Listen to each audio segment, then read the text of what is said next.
আসসালামু আলাইকুম রহমতুল্লাহ। আমার নাম শফিকুল ইসলাম, স্বতন্ত্র প্যানেলবিহীন জিএস পদপ্রার্থী, ব্যালট নম্বর 19 নিয়ে লড়ছি।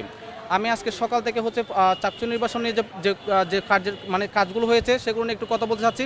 আজকে সকাল থেকে আমি যখন আসলাম, লিফলেটগুলো বিতরণ করলাম। যে মিডিয়ার হাইপ নিয়ে যে দলগুলো আছে, যে রাজনৈতিক দলগুলো আছে, সেই রাজনৈতিক দলগুলো বাইরের যে লোকগুলো আছে, ওরা বিভিন্ন রকম বাইক নিয়ে, তারপর বিভিন্ন বাইরের থেকে লোক নিয়ে এসে এখানে লিফলেট বিতরণ করতেছে। ওরা বাইক নিয়ে চলাফেরা করতেছে, যেটা নিয়ে আমি যখন আমার ভোটারদের কাছে গেলাম, তখন ওরা ভোটারদের বলতেছে এভাবে যদি চললে তাহলে আমরা এখানে নিরাপত্তা মনে করতেছি না, ক্যাম্পাসটাকে নিরাপত্তা মনে করতেছি না।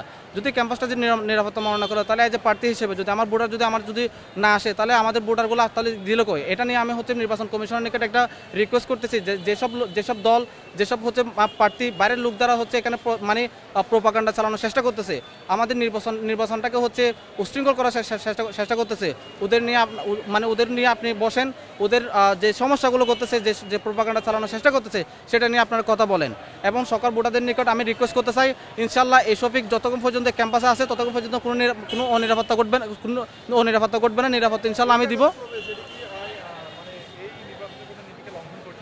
এখানে অবশ্যই লঙ্ঘন করতেছে, যেহেতু এখানে আপনার সে গত 2 দিন ধরে ফ্রক্টর বলতেছিল কি এখানে আপনার যারা ভোটার আছে কিংবা শিক্ষক আছে কিংবা শিক্ষার্থী আছে, সবাইকে আইডি কার্ড রাখতে বলেছিল। কিন্তু আমি আমার পকেটের মধ্যে এখন আইডি কার্ড রেখেছি, কিন্তু আমি এখনো দেখি না যে কি আইডি কার্ড চেক করতে, যেটা নিয়ে আমি এখন দ্বিধাবোধ আছি। এরা নির্বাচন কমিশন এটা নিয়ে কী কাজ করতেছে। আমার এজ এ ভোটার হিসেবে, এজ এ শিক্ষার্থী হিসেবে যদি রাখতে ইচ্ছে করে, রাখতে বলে, তাহলে এখানে চেক না করার ফলে যে বাইরের লোক দ্বারা যে এখানে কাজ করতেছে, প্রোপাগান্ডা চালানোর চেষ্টা করতেছে, ওটা নিয়ে আপনারা কিছু বলতেছেন না কেন? এটা আমার অভিযোগ। এখানে অভিযোগ না, এখানে আপনার বাইরের লোক দ্বারা যেটা নিয়ে আসছে, সেটা আমি আজকে দেখলাম ছাত্রদল কয়েকটা আপনার বাইক নিয়ে আসতেছে, ছাত্র শিবির যেসব লিফলেটগুলো বিতরণ করতেছে, ওগুলো সবগুলো বাইরের লোক দ্বারা বিতরণ করতেছে।